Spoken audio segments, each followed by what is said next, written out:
brought to you by Unienzyme।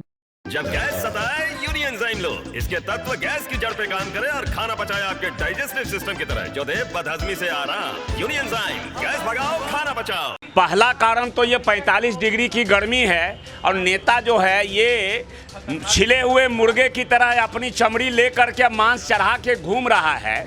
जनता के लिए क्या दे रहा है वो? इस उदासी में हमारे लिए क्या प्रबंध है? माननीय योगी आदित्यनाथ जी ने ईमानदारी के साथ सूबे के भीतर काम किया है। कोरोना काल में एकमात्र ऐसे नेता रहे हैं जो 24 घंटे मेहनत किया और उन्हीं के कार्यों, उन्हीं के मेहनत के बल पर बनारस में माननीय नरेंद्र मोदी जी जीतने की स्थिति में दिखाई पड़ रहे हैं। छठे चरण के मतदान के बाद अब सबकी निगाहें 7वें चरण के ही वोटिंग पर है और हाई प्रोफाइल सीटों में सबसे पहले अगर किसी का नाम आता है तो वाराणसी संसदीय क्षेत्र, जो प्रधानमंत्री नरेंद्र मोदी का संसदीय क्षेत्र भी है और यहाँ से चुनकर वो संसद तक पहुँचे हैं और तीसरी बार फिर बनारस से ताल ठोक रहे हैं और उनके खिलाफ इंडिया गठबंधन के कांग्रेस के उम्मीदवार अजय राय हैं। कुल मिला के 7 उम्मीदवार हैं, लेकिन सीधी लड़ाई अजय राय और नरेंद्र मोदी के बीच में मानी जा रही है। चर्चाओं का बाजार गर्म है। नरेंद्र मोदी रोड शो कर चुके हैं, नामांकन कर चुके हैं और इंडिया गठबंधन के उम्मीदवार के साथ प्रियंका गांधी वाड्रा और डिम्पल यादव भी रोड शो कर चुकी हैं। इन्हीं इलाकों से होते हुए और तमाम लोगों के बीच से होते हुए क्षेत्र के जो यहाँ पर पप्पू चाय की अड़ी पर बैठे हुए हैं और देख सकते हैं यहाँ पर तमाम नेता जो आकर जा चुके हैं। खुद राहुल गांधी भी आके यहाँ पर चाय की चुस्कियाँ लिए हैं, नरेंद्र मोदी भी लिए हैं। पप्पू चाय की अड़ी जो यहाँ के अधिष्ठाता हैं उनसे नरेंद्र मोदी की मुलाकात भी हो चुकी है और देख सकते हैं पिछली बार ये तस्वीर उसी वक्त की है जब नरेंद्र मोदी यहाँ पर बैठ के चाय पिए थे, बगल में पान खाए थे। तमाम लोग यहाँ कहीं ना कहीं नरेंद्र मोदी से कनेक्ट करते हैं, बनारस की राजनीति से, देश की राजनीति और दुनिया के तमाम समसामयिक चीज़ों से खुद को सरोकार रखने वाले बताते हैं और इनसे बातचीत करते हैं बनारस के बारे में, बनारस के लोकसभा चुनाव के बारे में जो 1 जून को होना है। क्या मूड है इस बार बनारस का? क्या लग रहा है, कोई है लड़ाई में कि एक तरफा है क्या किया या फिर मार्जिन की लड़ाई है? देखिए, लड़ाई एक तरफा तो नहीं है। इस बार बनारस की सीट पर 14 और 19 के मुकाबले लड़ाई है और इसका जो है नमूना अभी दिखा कि 13 तारीख को मोदी जी का रोड शो था और कल जो है गठबंधन की तरफ से प्रियंका गांधी और डिम्पल यादव थी। तो भीड़ का जहाँ तक कहा जाए तो भीड़ जो है बहुत ही ज़बरदस्त भीड़ थी। ये तो आप सब लोगों ने देखा, जिन चैनलों ने प्रसारित किया हो उन लोगों ने देखा। लेकिन सवाल जहाँ तक जीत की बात है, इस संघर्ष के बाद भी जीत मोदी की लग रही है। हाँ, मार्जिन का परसेंटेज, जीत का मार्जिन दोनों बार से इस बार कम रहेगा और लोग कहते हैं कि देखने के लिए भीड़ गई थी। कल की भीड़ को भाजपा के लोग भी स्वीकार कर रहे हैं देखने के लिए तो मोदी को भी लोग आते हैं। अच्छा, एक चीज़ और भी था कि मोदी जी का जो रोड शो था यहाँ, वहाँ से मोदी जी का रोड शो ख़त्म हुआ गोधौलिया, फिर तमाम लोग लौटे तो गुजरात, राजस्थान, महाराष्ट्र से तमाम लोग आए हुए थे उनकी रैली में। और कल की जो रैली थी वह लोकल लोगों की भीड़ थी। उसमें सपा कांग्रेस में कौन अधिक कौन, ये मार्जिन की लड़ाई बताई जा रही है। पप्पू चाय की अड़ी पर यहाँ चाय लोगों को देने वाले, परोसने वाले यहाँ दुकान मालिक भी हैं। मनोज जी, क्या लग रहा है, मोदी में ही है या कुछ इस बार लड़ाई है? बता रहे हैं कि 2014-19 से अच्छी लड़ाई इस बार देखने को मिलेगी। इस बार भी मोदी ही मोदी है, क्योंकि मोदी के काम बोलता है। मोदी जी जो काम किए हैं उस काम पर उनको अधिकार है कि उनको 400 वोट दिया जाए, सीट दिया जाए। हम लोग मोदी जी के काम पर लोग वोट देंगे कह रहे हैं। ये पप्पू चाय की अड़ी पर जो आप लोग को चाय पिलाते हैं, लोग बता रहे हैं कि इस बार काम पर वोट दिया जाएगा। क्या लग रहा है, इस बार लड़ाई है कि हथियार डाल दिया है विपक्ष की तरफ से? गठबंधन के उम्मीदवार, इंडिया गठबंधन के लोगों ने, अपना नाम बताइए। गोपाल कृष्ण मूर्ति। हथियार किसी ने नहीं डाला है। देखिए, हथियार किसी ने नहीं डाला है, लड़ाई होगी। यह है कि अब क्योंकि ये प्रधानमंत्री का क्षेत्र है तो उसका एक अपर हैंड तो रहता ही है और पिछले 2 बार वो अच्छे मार्जिन से जीते रहे। हाँ, इस बार मार्जिन में थोड़ा फर्क आएगा, ये बात श्योर है, लेकिन 99% तो जीतना प्रधानमंत्री को। मार्जिन क्या अलग होने वाला है इस बार? अब एग्जैक्टली तो उतना नहीं बताते, पहले जितना मार्जिन था उतना मार्जिन इस बार नहीं होगा, ये श्योर है। मार्जिन नहीं होगा बता रहे हैं आपके बगल में बैठे हैं, लेकिन उतना नहीं होगा, मतलब जो होगा पहले से कम ही होगा।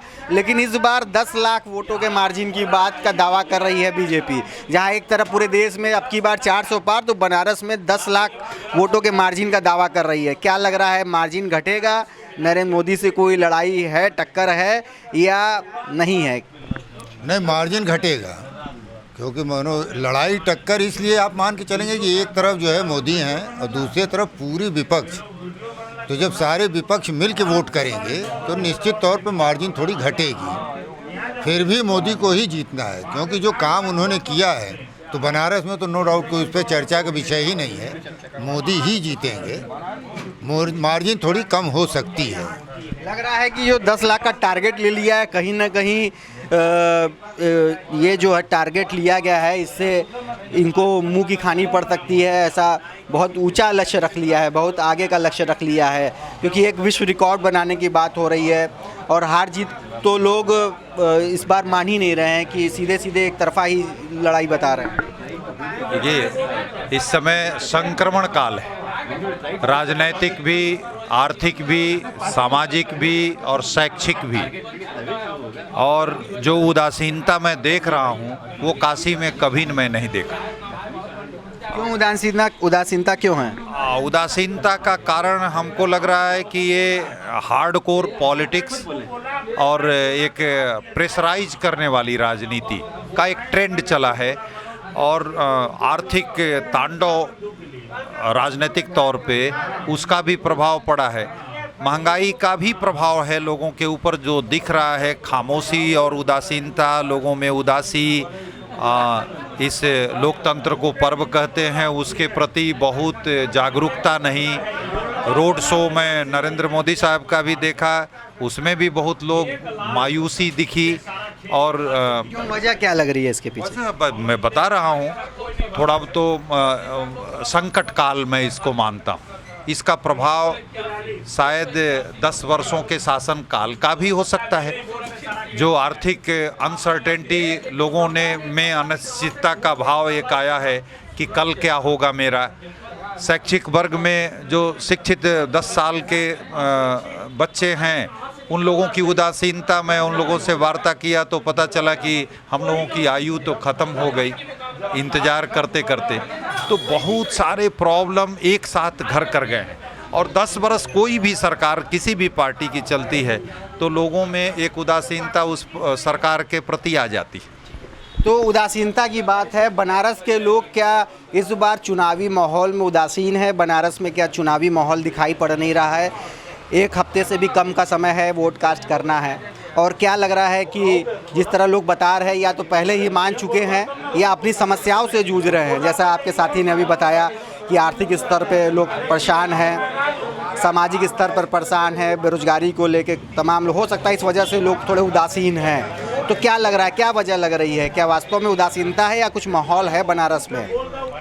बनारस की उदासीनता के बारे में मैं यही कहूँगा कि मोहि सुनी सुनी आवत हंसी, पानी बीच मीन पियासी। यहाँ मछली है और पानी भी है और उसके बीच प्यासी है। इसी उलट बांसी को बनारस कहते हैं। बनारस उलट बांसी है, उसको समझिए। बहुत उदासी है और उदासी के कारण है। पहला कारण तो ये 45 डिग्री की गर्मी है, और नेता जो है ये छिले हुए मुर्गे की तरह अपनी चमड़ी ले करके मांस चढ़ा के घूम रहा है।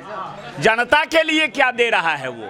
इस उदासी में हमारे लिए क्या प्रबंध है? एक दूसरी चीज़ ये है उदासी की कि शहर में एक भूकंप चल रहा है। वह भूकंप शुरू हो गया था पहले चुनाव के बाद तो नहीं, लेकिन दूसरे चुनाव के इर्द गिर्द। वह भूकंप यह है कि हर एक के भीतर एक डर है कि मेरा मकान रहेगा कि नहीं, मेरी दुकान रहेगी कि नहीं, सड़क का ठेला रहेगा कि नहीं, ये जो हम बाल्टा लेके घूम रहे हैं, बेच रहे हैं नींबू की चाय, वो रहेगा कि नहीं। तो भगवान को पूजने वाला और भगवान को अपना माई बाप समझने वाला शहर आज जो है बिना छत का अपने हृदय में महसूस कर रहा है। एक और दूसरी चीज़ यह भी है कि बनारस में जो खाए पिए अघाए लोग हैं, कुछ छोटे व्यापारी हैं, वो भी टूट गए हैं, बिखर गए हैं। जीएसटी की मार लगी है उनको, बिजनेस नहीं है उनका। चलिए, अगर मान लीजिए आपकी बात को हम सच मान भी लेते हैं, लेकिन उसके बावजूद क्यों कहा जा रहा है कि 10 लाख वोटों की मार्जिन से जीत होगी, नरेंद्र मोदी एक बार फिर से जीतेंगे? अगर ऐसा कुछ होता तो आखिर क्यों इस तरह का माहौल होता, बीजेपी में या मोदी में क्यों दिखाई पड़ता? क्या लग रहा है, लड़ाई जो दिखने में आ रहा है क्या नहीं है? अगर ऐसा कुछ होता तो बिल्कुल से तस्वीर बदली हुई नज़र आती है। देखिए, जब अखबार मैं भी पढ़ता हूँ, जो घोषणा हो रही थी उस समय तो ये सब बातें और ये सब जुमले मुहावरे सब थे और पार्टियां करती भी हैं, लेकिन इधर धीरे धीरे जैसे गर्मी का पारा बढ़ रहा है वैसे वैसे आइसक्रीम पिघल रहा है। और वह आइसक्रीम एक दिन दिखा जब जुलूस लंका से निकला गोदौलिया का, तो उस दिन भी भीड़ दिखी। और कल 2 नायिकाएं, 64 योगनियों का ये शहर है, 2 योगनियां आई और तंत्र की जगह है दुर्गा कुंड, वहाँ से वो संत रविदास की ओर बढ़ी, सामाजिक न्याय की ओर। तो जो लोकल काफिला दिखा, उसके बाद तो मेरा दिल भी अब हिल रहा है। और टीवी जुमले और नेता पर मैं विश्वास नहीं कर रहा हूँ। मुझे लगता है कुछ घटित होने वाला है, और ऐसा घटित होगा, बड़ा चमत्कारिक होने वाला है बनारस में, और बहुत कम मार्जिन से वो होने जा रहा है। इसीलिए मीडिया में भी सुस्ती है, लोगों में भी सुस्ती है, और अंडर करेंट है, इसको मापना इस बार बड़ा मुश्किल है। अंडर करंट है, क्या लग रहा है वास्तव में कुछ अंडर करंट है बनारस में, या माहौल है कुछ? क्यों अंडर करंट कुछ बनारस में है? लोग कह रहे हैं, आपके साथी कह रहे हैं कि कुछ इस बार घटित होने वाला है, कुछ अचानक से हो जाएगा। क्या लग रहा है, कुछ इस तरह है कि एक तरफा मामला मान रहे हैं? अपना पहले नाम बताइए। हमारा नाम विजय शंकर है, और ये जो आप जो भी सवाल पूछ रहे हैं, तो ये कबीर की धरती है। और कबीर के जन्म के विषय में कहा जाता है कि वो विधवा ब्राह्मणी गर्भ से पैदा हुए, फिर उसका पालन पोषण जुलाहे के परिवार में हुआ, तो वो इतने बड़े ज्ञानी बने। अब मोदी जी हैं, मोदी जी ये भी मानने को तैयार नहीं कि हम किसी गर्भ से पैदा हुए हैं, वो डायरेक्ट उतरे हैं। तो जब डायरेक्ट उतर आए हैं तो फिर उसके विषय में हम लोग क्या बात कर सकते हैं? हम सामान्य आदमी, हम लोग आम आदमी हैं। या तो अगर उनको माने तो आगरा के पागल खाने में हम भर्ती हो जाएं, तो इसके अलावा और कोई वो नहीं है। वो सब बातें, मगर बनारस में क्या लग रहा है, किसी तरह की लड़ाई है कि उदासीनता है? क्या वास्तव में यहाँ पर कोई चुनावी सरगर्मी है? क्या लग रहा है? तो भैया, चुनावी सरगर्मी की बातें कहाँ बची? अब तय कर लेना कि अगर इंसान कोई भी समझ बूझ वाला इंसान है तो ये सवाल ही नहीं पैदा होना चाहिए कि मतलब इस तरह का व्यक्ति भी यहाँ से चुनाव लड़ रहा है, ये व्यक्ति समाज में ऐसा बोल सकता है या बोले, या फिर भी माने सुने समाज जनता। ये तो सवाल यहाँ की टोटल 100 उनके समर्थकों के लिए भी है। ये नहीं कि हम विरोधी हैं या वो समर्थक, ऐसा कुछ नहीं। ये सामान्य कोई भी इंसान, कोई भी मानव जिसके पास रत्ती भरी सोच समझ है, वो खुद ही तय करे ना। चलिए ठीक है, बात यहाँ पे एग्जाम्पल मैं देता हूँ। जो सोशल मीडिया से एक्सपोज हुआ बहुत सारी चीज़ें, सोशल मीडिया ने बहुत अपना रोल अदा किया था नरेंद्र मोदी को स्थापित करने में। मीडिया ने भी किया था, तो सोशल मीडिया का भी रोल था।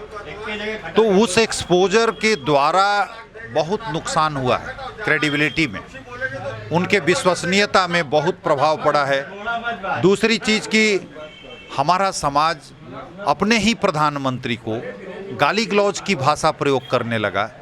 ये डिटोरिएशन है, ये सामाजिक संक्रमण में संकट काल बोला, उसका असर बनारस बहुत चुप होके निभा रहा है। ये खामोशी बहुत ही खतरनाक है। खामोशी खतरनाक है। इस बार बनारसियों का कुछ मूड मिजाज समझ में नहीं आ रहा है। क्या है इस बार मूड मिजाज बनारसियों का, क्या लग रहा है? बाबा, अपना नाम बताइए। ऐसा होता कि बनारस जो है अपने आप में सही है, बनारस कहीं गड़बड़ नहीं है। कुछ तथाकथित लोग जो हैं मानसिक रूप से विक्षिप्त हैं मोदी जी से, और कोई बात नहीं है, खाली कुछ लोग। लेकिन तो क्या यहाँ का माहौल क्या है आप लोग के जरिए? मोदी के पक्ष में है। तो लड़ाई कांटे की होगी कि नहीं इस बार? क्या लग रहा है, लड़ाई इस बार है कि नहीं? लड़ाई होगी? नहीं, देखिए, मोदी जी के अलावा यहाँ कोई विकल्प नहीं है, और मोदी जी सबसे बेस्ट नेता हैं हमारे, जो देश के सांसद भी हैं, हमारे यहाँ के सांसद भी हैं और देश के प्रधानमंत्री भी हैं। उनके नेतृत्व में हमारा देश जो है आगे बढ़ रहा है और आगे बढ़ता जाएगा। मोदी जी की फिर से एक बात आ गई कि मोदी जी के नेतृत्व में देश आगे बढ़ रहा है, और बनारस से सांसद भी। जी, अपना नाम बताइए। हम नहीं बोलेंगे। जी, क्या लग रहा है ये जो बाबा ने बात बताई है उसमें सच्चाई है कि वास्तव में कोई विकल्प नहीं है बनारस में? अजय राय और तमाम जो इंडिया गठबंधन के लोग हैं अपनी अलग ताल ठोक रहे हैं। देखिए, निश्चित रूप से विपक्ष का काम है कि वो लोग अपना ही राग आलापेंगे। आपको ही पता होगा या ज़मीनी स्तर पे आप खुद भी जाएंगे, रिकॉर्ड वोटों से नरेंद्र मोदी इस बार का चुनाव जीत रहे हैं। निश्चित रूप से बेरोजगारी है जो समस्याएं इन लोगों ने कही, मैं उनको नकार नहीं रहा हूँ, वो समस्याएं हैं, लेकिन नरेंद्र मोदी का व्यक्तित्व तो इतना बड़ा है कि वो बहुत बड़े बहुमत से जीत के आ रहे हैं और बड़े बहुमत से जीत कर आ रहे हैं। हमारे साथ और भी कुछ लोग यहाँ बात करने के लिए कोशिश करते हैं, उनसे क्या लग रहा है माहौल इस बार बनारस का?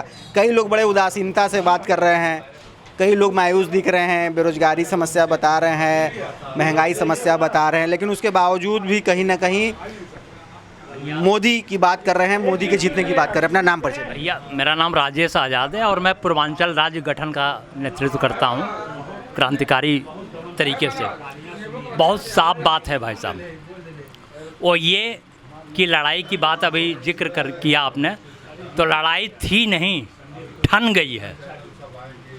परिणाम निश्चित तौर पर पीएम के पक्ष में जाएगा, लेकिन बनारस आज सोच रहा है और समझने की कोशिश कर रहा है कि क्या चल रहा है सांस्कृतिक धरातल पर, राजनीतिक धरातल पर, साहित्यिक धरातल पर। स्थिति बहुत ही गंभीर ही नहीं, संवेदनशील है और विकास भारतीय जनता पार्टी ने किया। लेकिन मेरा मानना है पूर्वांचल के कई जिलों में घूमने के बाद और पूर्वांचल राज्य गठन का समर्थक होने के नाते कि माननीय योगी आदित्यनाथ जी ने ईमानदारी के साथ सूबे के भीतर काम किया है। कोरोना काल में एकमात्र ऐसे नेता रहे हैं जो 24 घंटे मेहनत किया और उन्हीं के कार्यों, उन्हीं के मेहनत के बल पर बनारस में माननीय नरेंद्र मोदी जी जीतने की स्थिति में दिखाई पड़ रहे हैं, वरना ऐसे हालात बिल्कुल ही नहीं थे। मैं फिर कहना चाहूँगा, लड़ाई हो नहीं रही, लड़ाई चल नहीं रही, लड़ाई ठनी। तो लड़ाई ठनी हुई है। जितनी आसानी से भारतीय जनता पार्टी ये दावा कर रही थी कि 10 लाख वोटों का मार्जिन से पीएम मोदी एक बार फिर रिकॉर्ड तोड़ तरीके से बनारस से विजयी होंगे, लेकिन कहीं ना कहीं ये लड़ाई मुश्किल होती चली जा रही है, ठनती दिखाई पड़ रही है, क्योंकि अजय राय के रोड शो में जिसमें डिम्पल यादव और प्रियंका गांधी मौजूद थे, मात्र महज 1 किलोमीटर से भी कम का ये रोड शो था और तमाम इन कार्यक्रमों के बाद अब ये दिखाई पड़ रहा है कि जितनी आसानी से इस लड़ाई को माना जा रहा था, फिलहाल उतनी आसानी से ये लड़ाई होगी नहीं और जो भी कुछ होगा बहुत ही दिलचस्प और रोचक हो सकता है। रोशन जायसवाल, वाराणसी, यूपी तक।